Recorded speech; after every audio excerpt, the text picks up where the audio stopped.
is to come very soon, I'm certain. This is Rogue Diabetic, and welcome to Digital Wilderness. All right, so I accidentally deleted my first stream of the night, which I'm kind of like upset at myself for that. But I did get the second one saved, so I guess that'll work. Anyway, let's just take a listen to Megan and whoever this dude she's got on. Okay, these guys. Well, just listen. Accounts that were speaking honestly about this issue. I mean, I watched it happen with him, and I do believe he had a critical role in saving this election, if that's indeed the result that we're looking at tonight.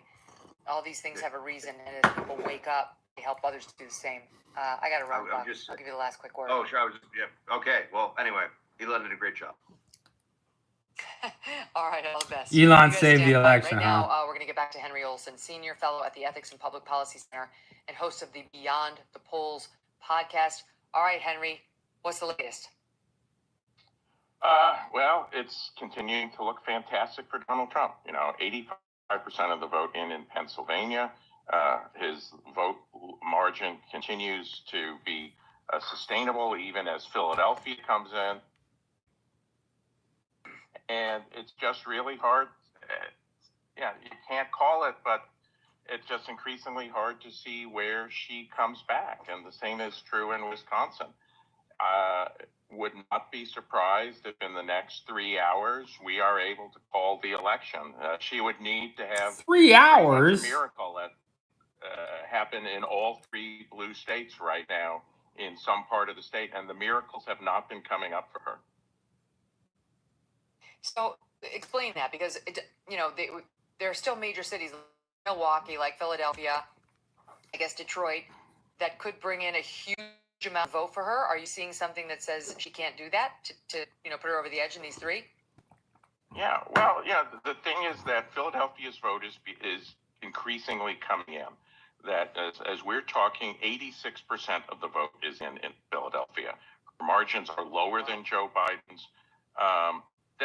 There are votes out, but there aren't a whole lot of them out in those areas.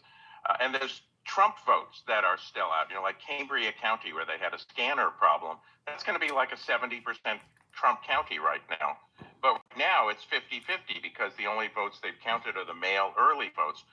So you've got tens of thousands of votes left for Trump in rural Pennsylvania.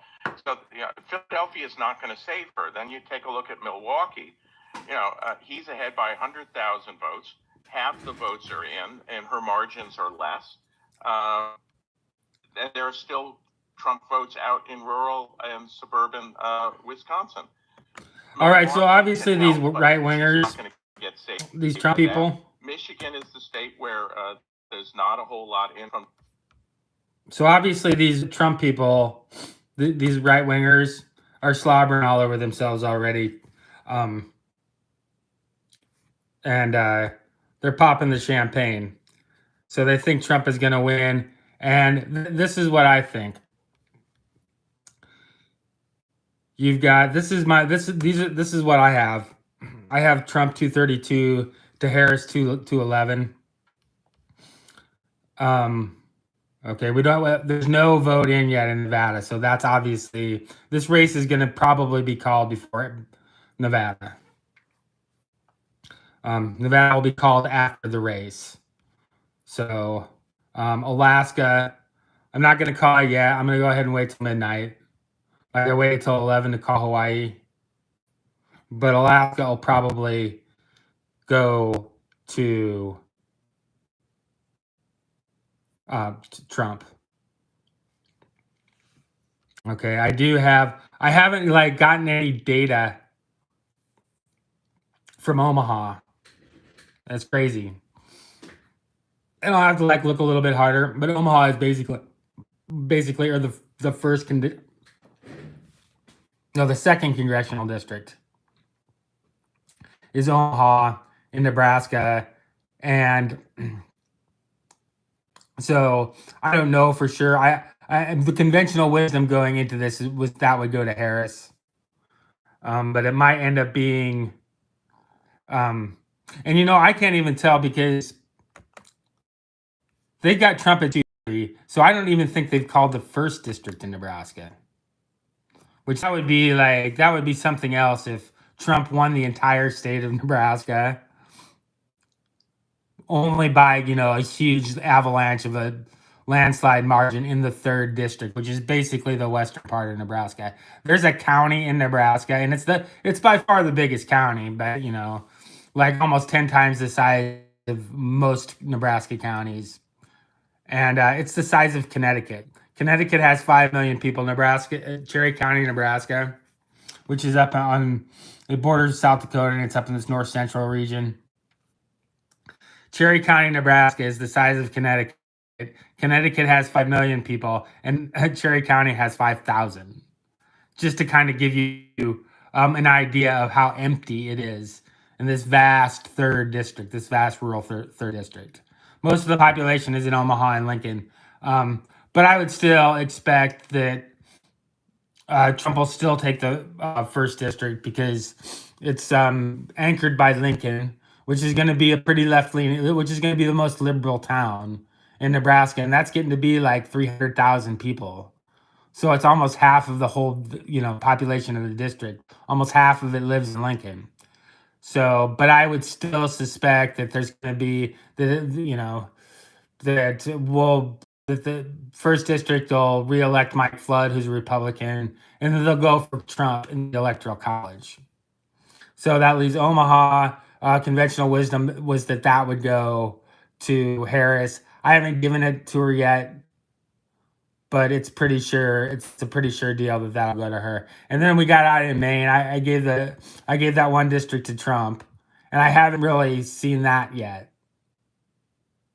Okay, so I think that's what accounts right now for my discrepancy. I have Trump at 232, Harris at 210. So let's assume that I'm right and take a look at what's left out there. If Trump gets 16, okay, but before we do that, let me just say that this is basically what the map looked like 4 years ago at about the exact same time of night. Okay, and Biden ended up winning every one of these states. He won Arizona, he won Nevada, he won Georgia, he won Pennsylvania. Okay, and I think he won Minnesota, and I think he won Wisconsin and Michigan too. So it was looking the exact same way. So what's to stop them from doing this again? I don't know. But all these right wingers, all these Republicans, all these Trump people seem like totally convinced. I mean, they're not acting like they're not acting like they're acting like that this is in the bag. They're kind of, I mean, they seem pretty confident at this point. So this is what. So if Trump got Georgia, assuming that this 232 is right, Trump gets Georgia, Trump gets Pennsylvania. That's 35. Trump gets Alaska. That's 38. There's your 270. And there's a bunch of different combinations. Pennsylvania, Michigan, Wisconsin. So that would be 34, 44. Pennsylvania, Michigan, Alaska doesn't quite get him there. That would be 269. And if Harris took the rest of these states, and that's still a possibility. So that would put it at a 269 tie. Georgia, Pennsylvania. Wait a minute. What I read? Oh, Pennsylvania, Michigan, Alaska. Pennsylvania, Michigan, Alaska is 37. So that would be 269. And then if Harris got the rest of them, obviously she'll get, whatever Trump doesn't get, Harris will get. And that would be a 269. Finish. So now let's see how Trump's doing in these states. Arizona. it looks like he's starting to pull away, but they were like counting pretty fast, but now it's been stuck at like 51% reporting, right around 50% reporting for a while. It's razor thin. I was as close as 0.2%. But I mean, the vote is just like, the counting is just going so slow. I mean, painfully slow. Georgia this is actually getting close to being able to call it. I mean, I'm not going to call it yet because of the history. But I would say, I mean, there's 7% left. Trump's got a 2.3% lead. And that, I think that's narrowed some over the past half hour, 45 minutes, not a lot. 49, 2.8. Okay, that's stayed pretty consistent now for quite a while. They're at 80. They're finally getting kind of caught up there at 86% reporting. I mean, so that's getting close too. Pennsylvania, Georgia. Okay, but everybody's getting ready to go to bed, and this is where they like dumped a bunch of Biden votes. When after everybody went to bed thinking that Trump was going to win in 2020, this is where they dumped a bunch of Biden votes. So that's not like an impossible scenario. They wait till after midnight. They call Alaska. Everybody goes to bed, figures Trump has it in the bag. And then we wake up and bam, Harris is the president. So Michigan, 52%. Trump is 46, 47, 48, 49, 50, 51. Trump's up by over 6% with 52% in. That's pretty solid. I mean, yeah, I'm not going to call it yet, but that's close. This one's getting really close too. 48, 49, 50, 51. Up almost 4 points, 2.9%, 80% reporting. I don't know where the vote is or whatever. I don't know. It could go either way. It could go either way, but I mean, it's like it's leaning Trump. So obviously, I mean, Georgia, Pennsylvania, Michigan, Wisconsin, and that's like, I mean, Georgia, Pennsylvania, Alaska is the game. Georgia, Pennsylvania, Michigan. Georgia, Pennsylvania, Michigan, Wisconsin. I mean, let's look at some other.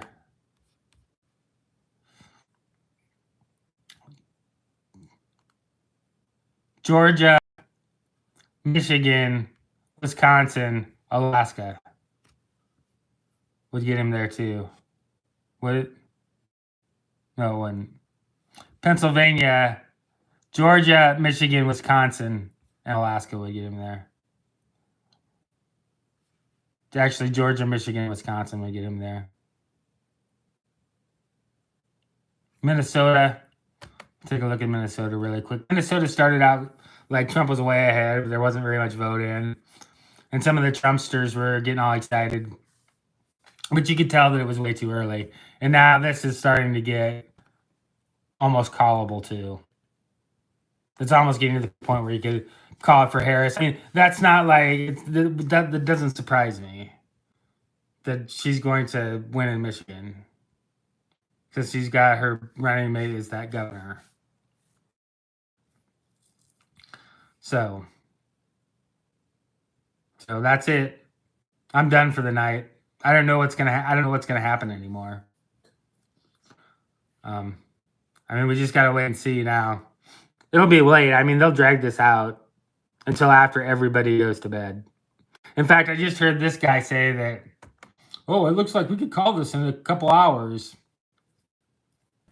I'm like, well, you can't call it now? With these kind of numbers? Here's the thing. Georgia is, I don't know if he is anymore. 2.8.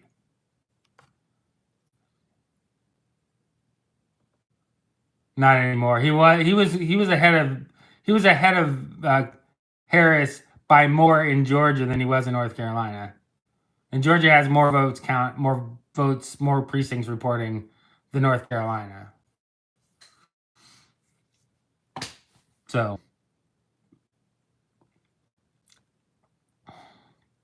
but now it's stalled again at 93. I mean, it stalled at 88, and it was there forever and ever and ever, and just didn't move at all. Florida was fast. Florida came in fast, and Trump killed it here. Trump rung it up. 13 points. Over 13 points.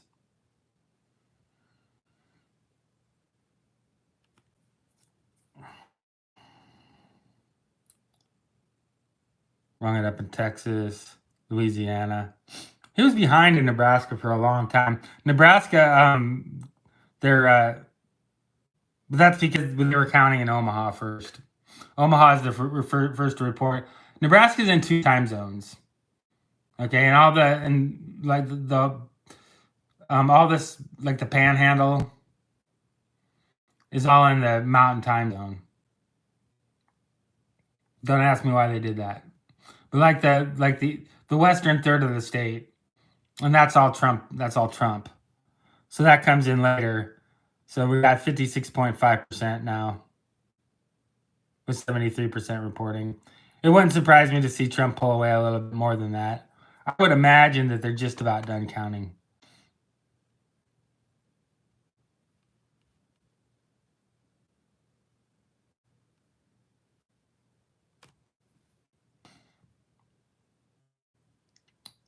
So Lincoln, and then basically these eastern counties, that's the first district, and Omaha is the second. So it kind of looks to me like he won the first district. I would be really surprised if Trump didn't win the first district. It's not quite there yet. It's going that way yet. Omaha,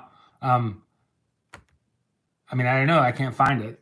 I don't know what's happened there. But it kind of looks like, since most of the first district is Omaha, is this county here, Douglas County, and that went blue, I would say that they may not have called it yet, but that he'll probably win it.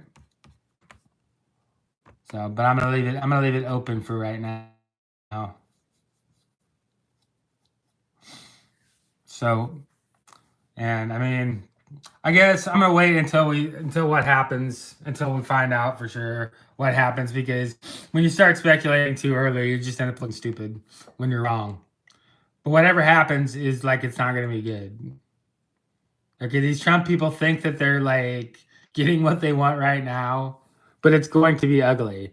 If this falls into place the way I think it's gonna fall into place, the way it looks like it's gonna fall into place for now, then then it's gonna be a disaster. I mean, I have no clue what he's really gonna do, other than like the exact opposite of what he said he's gonna do.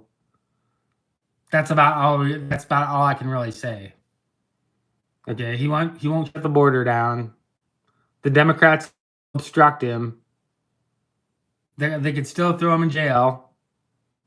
Okay, he's got all these like legal cases hanging fire, these civil suits and criminal cases, and I mean, things could get to be like really rough sledding over the next couple months. Now, if they were to pull,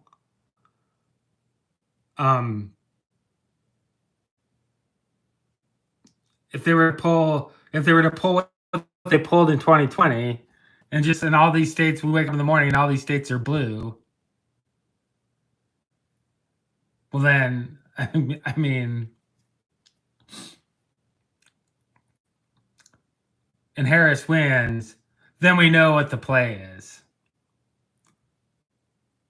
So, I mean, at this point, I wouldn't be surprised if they called it tonight, just so they could say, And they call it tonight. They call it for Trump.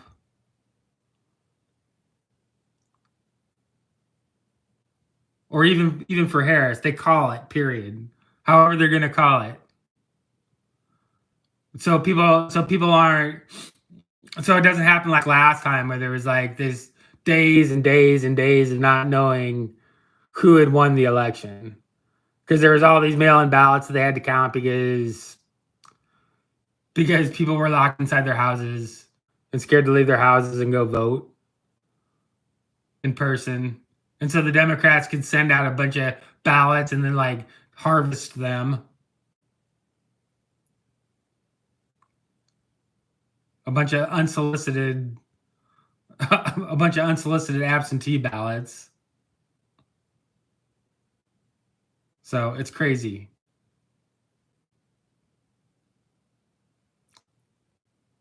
But since they don't have that to go on this time, they might just go ahead and call it to end any suspicion that this whole election was rigged.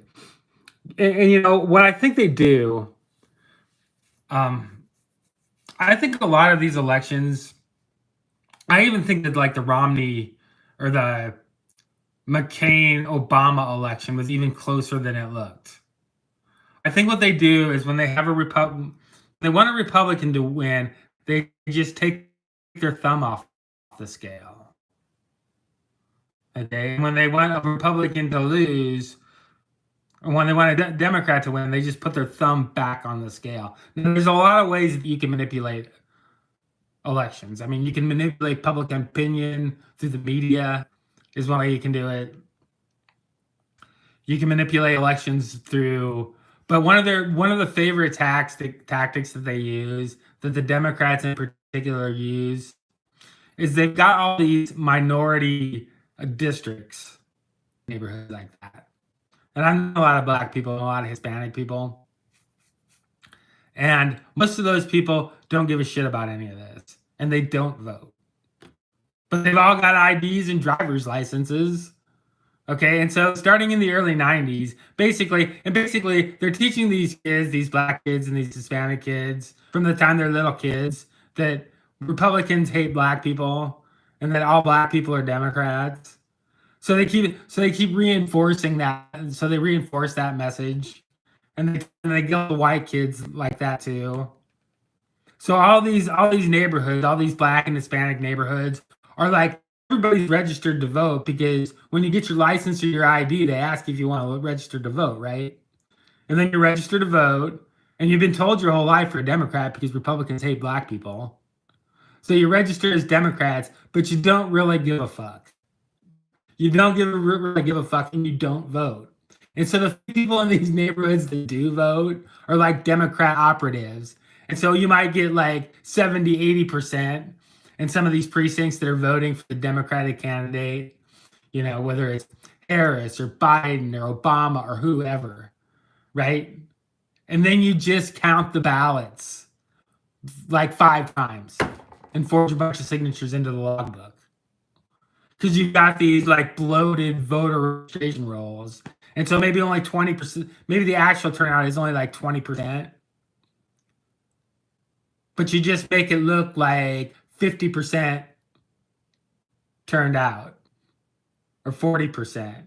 You do something believable. Now that's not gonna make any difference in like congressional races, but in statewide races it's gonna make a difference, and also in presidential elections it's gonna make a difference.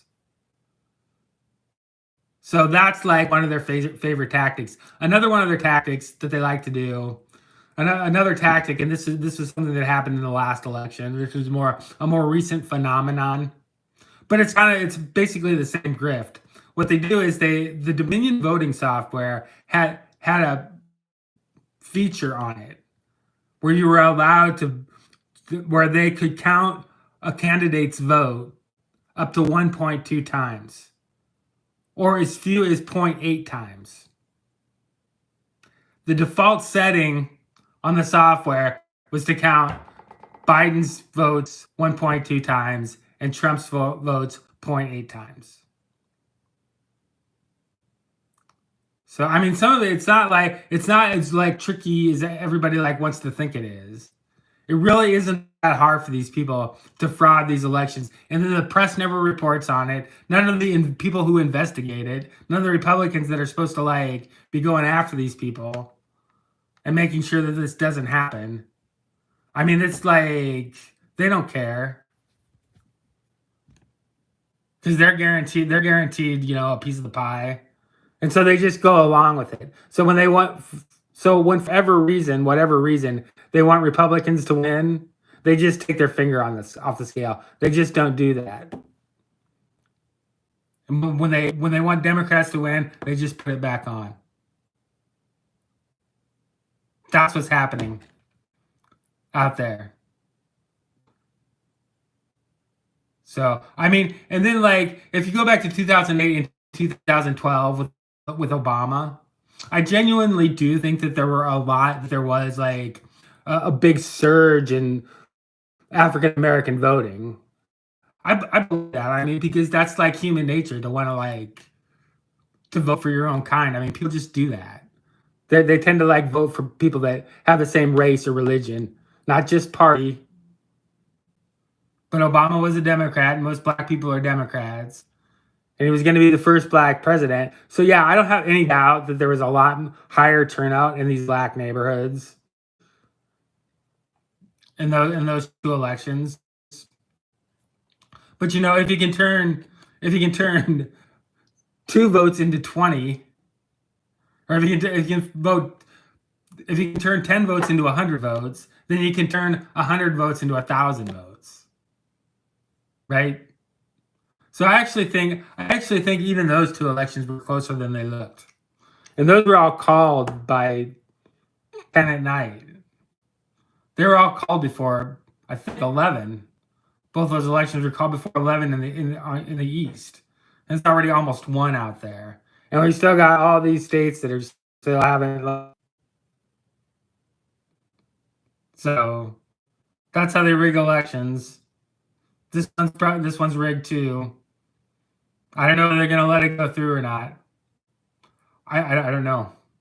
We'll talk about that more tomorrow. We'll talk about what's gonna happen next more when next year, tomorrow sometime, or maybe later this week, about what happened now.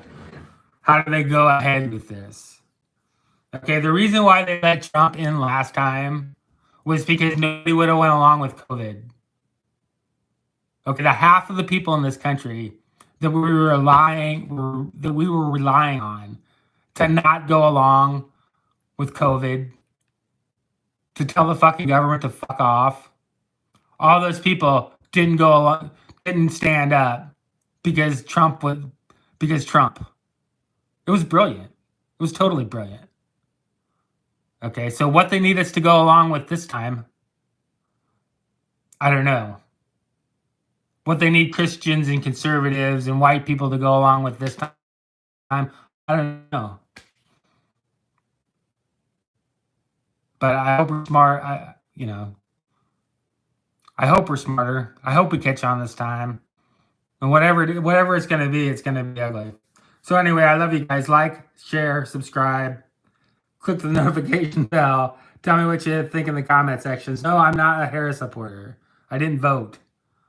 So I'm out, guys.